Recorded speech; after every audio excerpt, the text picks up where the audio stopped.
Hello, ज्योति जी आवाज़ आ रही है आपको? हेलो। हाँ। हाँ जी ज्योति जी, आवाज़ आ रही है आपको? हाँ आ रही है। जी, तो देखो हमारे साथ ना हमारे ग्रुप की एक बहुत ही ग्रेट लीडर कनेक्टेड है, ठीक है?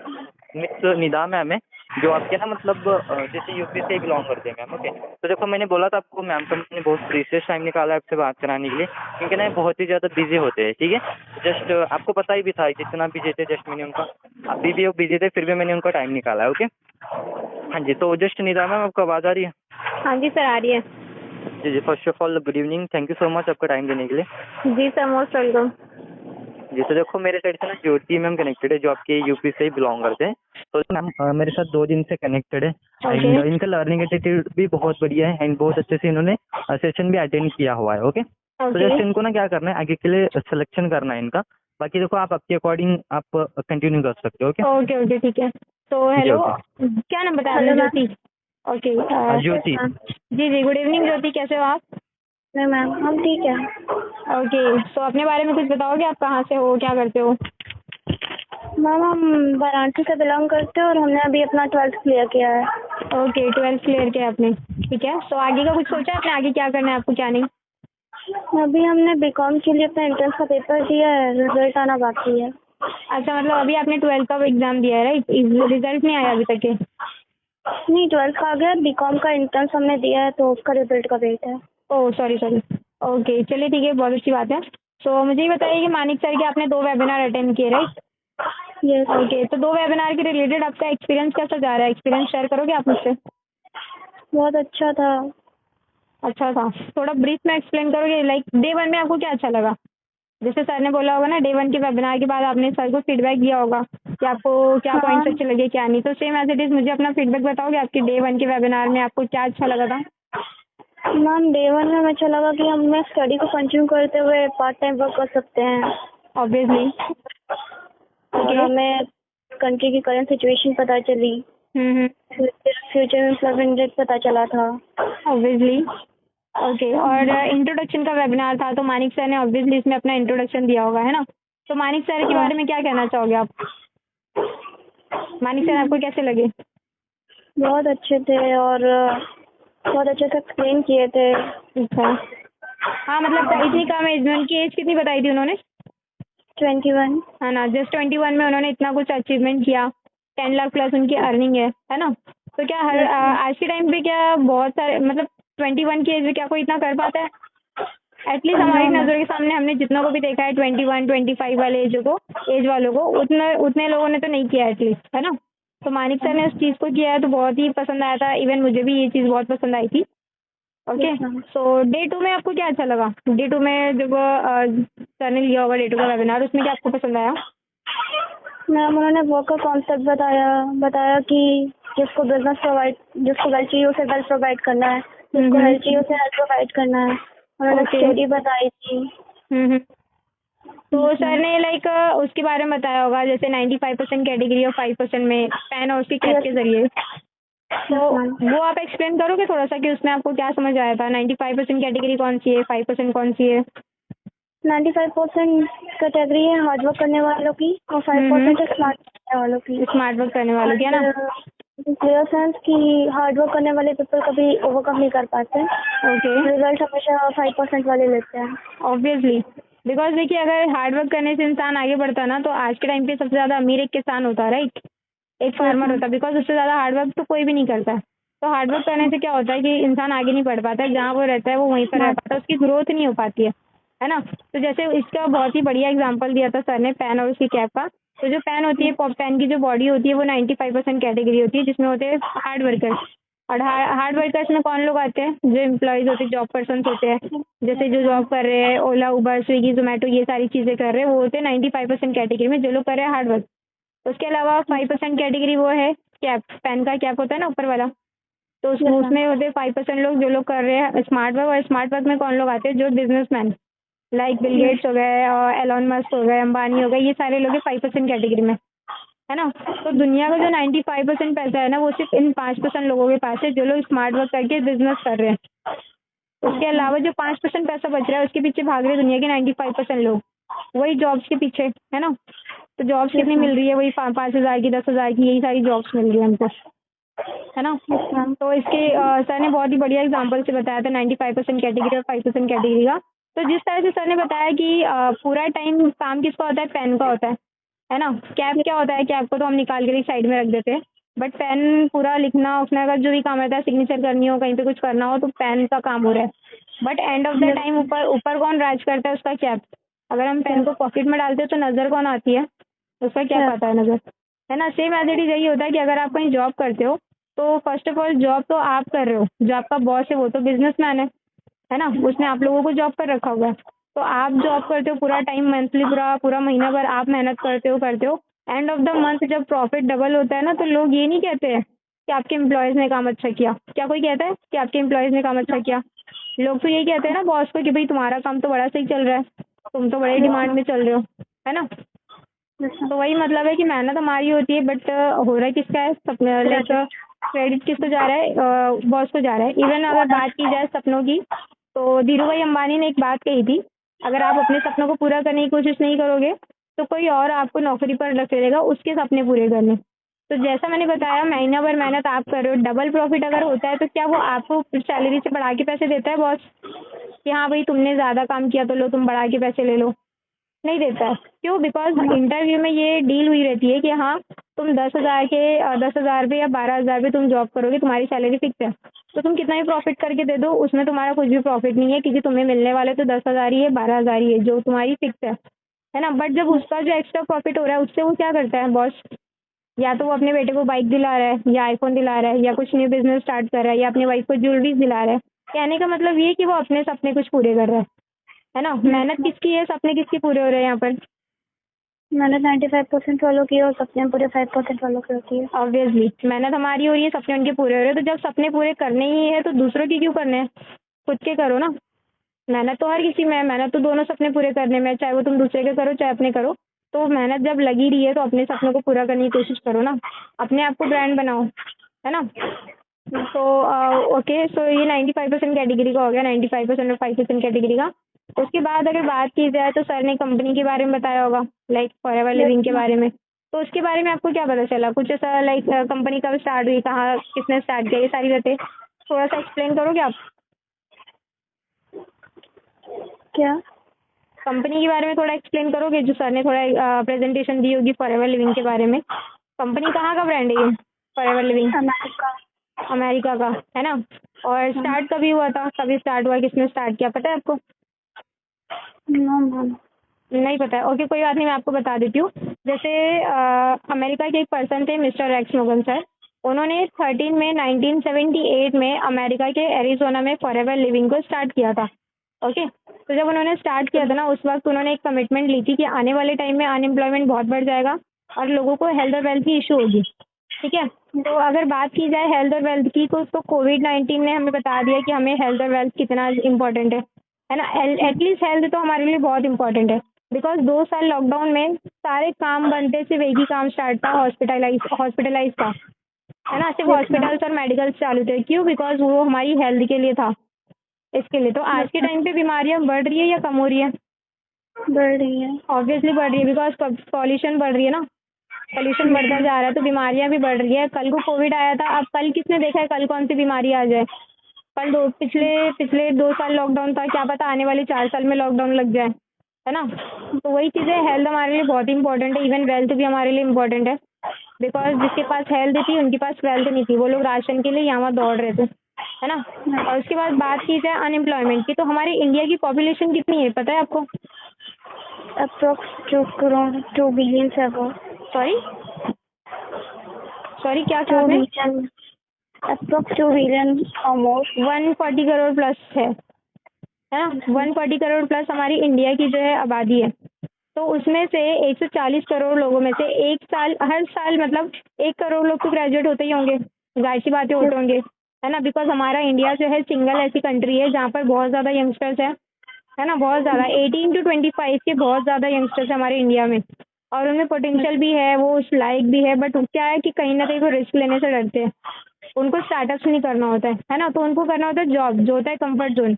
तो अगर हर साल 1 करोड़ लोग ग्रेजुएट हो रहे हैं, तो क्या किसी भी गवर्नमेंट के बस में है कि पूरे 1 करोड़ लोगों को जॉब दे दी जाए?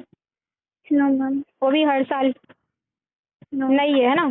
तो चलो अगर नहीं है 1 करोड़ लोग, 25% लोगों को जॉब मिल भी रही है, 25 लाख लोगों को अगर जॉब मिल भी रही है, तो क्या गारंटी होती है कि वो सेफ और सिक्योर है? कोई गारंटी नो दी मैम। जाती है हमें? नहीं दी जाती है ना। क्योंकि देखिए ये पहले तो ऐसा था कि मतलब लोग, हमारे इंडिया वालों की मेंटेलिटी ये थी कि ऑनलाइन काम सुनते ही बोल देते थे फेक है, फ्रॉड है ना। वो तो अभी कोविड-19 के बाद समझ लो लोग इस चीज़ से अवेयर हो गए हैं कि हाँ, अगर फिर से लॉकडाउन लग गया, फिर से कुछ बीमारी आई तो फिर लॉकडाउन लग जाएगा, फिर काम धंधे बंद हो जाएंगे, फिर बेरोजगारी आ जाएगी। इसके लिए लोगों ने ऑनलाइन स्टार्टअप करना स्टार्ट कर दिया है। अदरवाइज कोविड-19 से पहले लोगों की मेंटेलिटी ये थी कि ऑनलाइन के नाम से फेक फ्रॉड है ना। तो फेक फ्रॉड सिर्फ ऑनलाइन में नहीं होते, जॉब्स में भी होते हैं। मैंने खुद ने देखा है कि महीना भर काम करवाने के बाद जब सैलरी देने का टाइम होता है ना, तो जो बॉस और जो मैम होते हैं वो लोग भाग जाते हैं। मेरी कजिन के साथ ये चीज़ हो चुकी है। ओके, तो कहने का मतलब ये है कि सिक्योरिटी कोई नहीं दी जाती है। 25 लाख लोगों को जॉब मिल रही है, उसमें भी कोई सिक्योरिटी नहीं है। तो चलो उनको तो मिल भी गई। उसके बाद जो बात करते 75% लोगों की, जो 75 लैक्स जो लोग बच रहे, उनका क्या? उनमें से तो बहुत सारे सुसाइड कर ले रहे हैं, और बहुत सारे लोग ऐसे जो ओला, उबर, जोमेटो, स्विगी, फ्लिपकार्ट, अमेजोन, ये सारी चीज़ों में चले जा रहे हैं ना। कहने का मतलब ये है कि पढ़ा लिखा आदमी भी 10,000 कमा रहा है, अनपढ़ आदमी भी 10,000 कमा रहे हैं, है ना। कोई हार्डवर्क करके कमा रहे, ज़्यादा तो हार्डवर्क ही कर रहे हैं। ओके, तो ये अनएम्प्लॉयमेंट की, हमारे इंडिया में हर साल 1 करोड़ लोग ग्रेजुएट होते हैं, बट कोई भी गवर्नमेंट उन्हें जॉब नहीं दे रही है ना। तो इसके लिए यहाँ पर करना क्या है हमें ऐसे में, कि हमें डिजिटलाइज होना है, बिकॉज हमें ट्रेंड के हिसाब से चेंज होना पड़ेगा, है ना। ट्रेंड किसका चल रहा है? डिजिटलाइज का। ओके, अभी लाइक डिजिटल, अभी जॉब जॉब तो ऐसे भी खैर है नहीं, तो डिजिटलाइज ही चल रहा है ना। आने वाले टाइम में आर्टिफिशियल इंटेलिजेंस होंगे, सारा कुछ रोबोटाइजेशन होने वाला है, जॉब्स को मार्केट में खत्म होने वाली है। तो इसलिए रेक्स मोगन सर ने बोला था कि जिसको हेल्थ की ज़रूरत होगी उसको हम प्रोडक्ट प्रोवाइड करेंगे, और जिसको जिसको जो बेरोजगार होगा, जिसको वेल्थ की इशू होगी, उसको हम बिजनेस शेयर करेंगे, ताकि इस बिजनेस के थ्रू वो आगे चलकर अपनी लाइफ को वेल सेटल कर सके, है ना।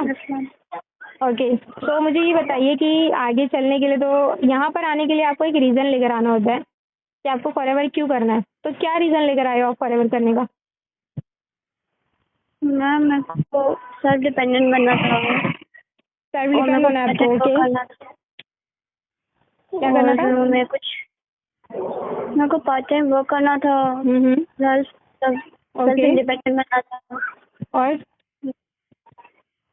और मेरे को कुछ ड्रीम थे मेरे को वो पूरा करना हाँ, है। वही ड्रीम्स ही पूछ रही हूँ मैं आपसे, आप क्या ड्रीम लेकर आए हो?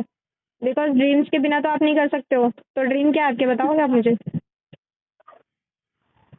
अपनी फैमिली को सब कुछ प्रोवाइड करना, हम्म। मैं उन्हें एक अच्छी लाइफ देना। ओके, चलिए अच्छी बात है, काफ़ी अच्छी सोच है आपकी कि मतलब आप फैमिली को सपोर्ट करना चाहते हो, उन्हें अच्छी लाइफ देना चाहते हो। बहुत अच्छी बात है।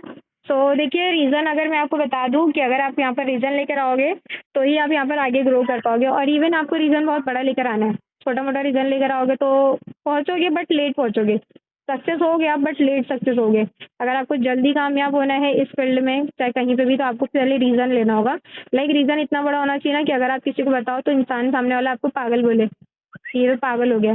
तो कोई बात नहीं, अगर कोई आपको पागल बोल रहा है तो कोई बात नहीं, पागलों ने ही इतिहास रचा है ना। आइंस्टाइन जिसको लोगों ने पागल बोला था, ग्रेविटी निकाल दी ना उसने, सॉरी न्यूटन, है ना, ग्रेविटी निकाल दी उसने। तो सारे पागलों ने इतिहास रचा है। तो सोच इतनी बड़ी रखो ना कि लोग आपको पागल बोलने लगे। ओके, जस्ट एन एग्जाम्पल, मैं आपको एक एग्जाम्पल बताती हूँ। अभी लाइक आपके सामने है एक दीवार, दीवार के पीछे पड़े 10 रुपये। तो अगर मैं आपको बोलूँ कि 10 दीवार तोड़ो, 10 रुपये ले लो, और 5 घंटे का टाइम है, तो क्या आप उस दीवार को तोड़ना पसंद करोगे सिर्फ 10 रुपये के लिए? नो मैम, नहीं करोगे, क्यों नहीं करोगे? मैम इतना हार्ड वर्क करने के बाद अगर हमें सिर्फ उतना मिले तो उसका कोई वैल्यू नहीं। क्यों करोगे? आप तो यही सोचोगे ना कि भाई 10 रुपये तो मुझे कहीं से भी मिल जाएंगे, सिर्फ 10 रुपये के लिए क्या दीवार तोड़ो, है ना। बट अगर मैं आपको ये कहूँ कि जहाँ 10 पड़े थे वहीं 10 करोड़ पड़े हैं दीवार के उस पार, आपके पास टाइम भी सिर्फ 2 घंटे का है, तो क्या आप मुझसे ये पूछने का टाइम वेस्ट करोगे कि मैम दीवार में कैसे तोड़ूँ? आप तो बोलोगे ना मैम हटो, मैं तो कैसे भी तोड़ूँ। कुछ भी ले आओगे, ड्रिल मशीन ले आओगे, कुछ भी मशीन ले आओगे जिससे आपकी दीवार वो टूट जाए। तो क्यों तोड़ोगे आप दीवार? रीज़न क्या है दीवार तोड़ने का? Ma'am because we get as much work, मैं सॉरी उतना में मिल रहा जितना मैं वर्क किया। सॉरी क्या कह रहे हो? Yes, ma'am. हेलो। हाँ हेलो। हाँ जी बोलिए। दीवार अगर आपको मैं तोड़ने को कहूँ 10 करोड़ के लिए, सिर्फ 2 घंटे का टाइम है, तो क्या आप तोड़ोगे या नहीं? यस मैम, ऑब्वियस है। क्यों तोड़ोगे, रीज़न क्या है? बिकॉज जहाँ में प्रॉफिट मिलेगा ऑब्वियस है लोग वहीं वर्क करना चाहेंगे। प्रॉफिट देखिए, प्रॉफिट तो आपको वहाँ पे मिल ही रहा है। दीवार तोड़ोगे तो 10 रुपये भी आपको मिल ही रहा है, एटलीस्ट आपको प्रॉफिट है ही, क्योंकि 10 तो मिल रहे हैं। 1 रुपया भी मिल रहा है तो प्रॉफिट ही है आपका, बट ज़्यादा प्रॉफिट है ये कहो ना, क्योंकि अगर जहाँ 10 रुपये पड़े थे वहाँ आपको 10 करोड़ पड़े हैं, है ना? तो वो तो आप दीवार तोड़ोगे क्यों? क्योंकि यार दीवार के पास 10 करोड़ पाए, 10 करोड़ पाने के लिए सिर्फ इस दीवार को तोड़ना है, तो क्या दीवार तोड़ना भारी है? नहीं है ना। नहीं मैम। तो देखिए, मैं कहने को 1 लाख कह सकती, 5 लाख, 10 लाख, 50 लाख, इवन 1 करोड़ भी मैं कह सकती थी। बस मैंने क्यों नहीं कहा 1 करोड़, क्योंकि अगर मैं 1 करोड़ भी कहती ना तो हो सकता है आपको 2 घंटे लग जाते, बट अगर मैंने 10 करोड़ कहे ना तो हो सकता है आपको आधे घंटे ही लग जाए वहाँ पे दीवार तोड़ने, है ना? तो सेम एज इट इज़ वही है कि अगर आपको रीज़न लाना है फॉरएवर क्यों करना है, तो रीज़न इतना बड़ा लाओ ना कि यहाँ पर ना मैनेजर लेवल 6 महीने में क्वालिफाई होता है। बट अगर आप रीज़न बहुत बड़ा लेकर आओगे तो इतना बड़ा रीज़न होना चाहिए कि 5-6 महीने का मैनेजर लेवल 4 महीने में क्वालिफाई हो जाए। ओके, तो रीज़न यहाँ पर आपको लाना है, एक बहुत ही मजबूत रीज़न लेकर आना है। विदाउट रीज़न आप कुछ भी नहीं कर सकते हो, ठीक है? Yes, ma'am. ओके, तो लास्ट में आपने एक स्टोरी सुनी होगी ना, सर ने स्टोरी बताई होगी, तो उस स्टोरी से आपको क्या समझ आया, उसका मॉरल क्या था? हमें अपॉर्चुनिटी कभी मिस नहीं करना चाहिए। क्यों नहीं मिस करना चाहिए? बिकॉज लाइफ हमें हमेशा चांस नहीं देती है ग्रो अप करने ऑब्वियसली, का। ऑब्वियसली, बिकॉज देखो बंदा ने क्या किया, वो कूदा नहीं। क्यों? क्योंकि 99% वो श्योर था, बट एकदम एंड में उसको थोड़ा सा डाउट हो गया कि पता नहीं मैं राजा बनूंगा कि नहीं, है ना? तो अगर वो कूद भी जाता तो क्या होता, ज़्यादा से ज़्यादा राजा ही बनता।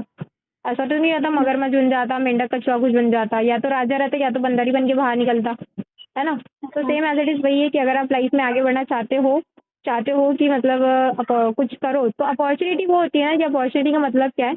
अगर अपॉर्चुनिटी को आप ग्रैब कर रहे हो तो उस अपॉर्चुनिटी के थ्रू या तो आप लाखों कमाओगे, या तो आप जहाँ थे वहीं रहने वाले हो, नुकसान आपका कुछ भी नहीं होगा।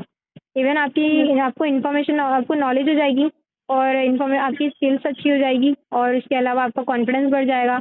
एटलीस्ट आपको ये क्लियर हो जाएगा कि अगर आपको लाइफ में आगे कुछ करना है तो जॉब नहीं करना है, बिजनेस ही करना है, क्योंकि जॉब में तो कुछ नहीं रखा, है ना? अगर आप चाहते हो ज़िंदगी भर 5-10 हज़ार कमाना, ज़िंदगी भर अपनी छोटी-छोटी ज़रूरतों को पूरा करना, तो जॉब कर सकते हो आप, क्योंकि जॉब में तो बड़ी ज़रूरतें भी पूरी नहीं होती, सपने तो बहुत दूर की बात है।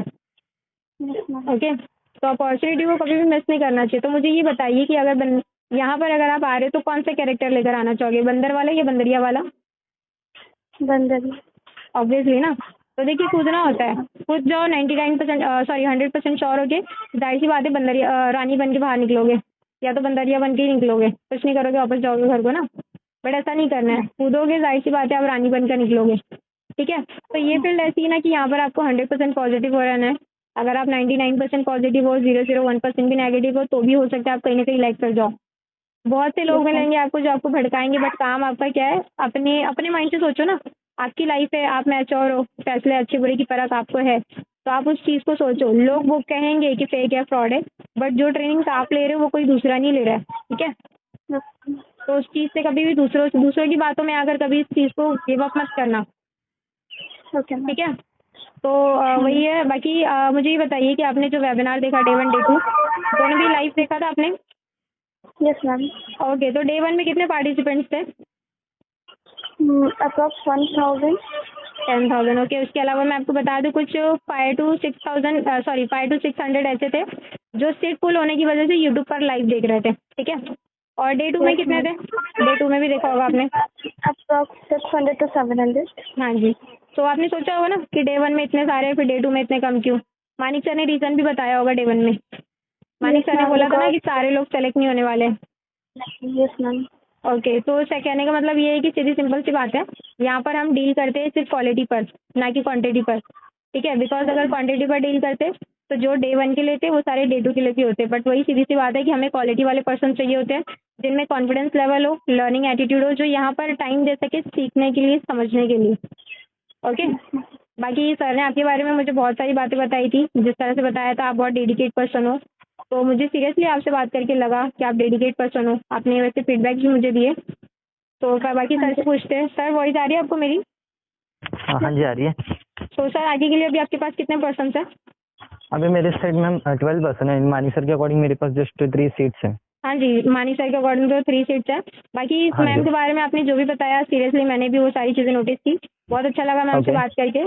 तो ma'am first of all very very congratulations, मैंने आपको सेलेक्ट कर लिया आगे के लिए।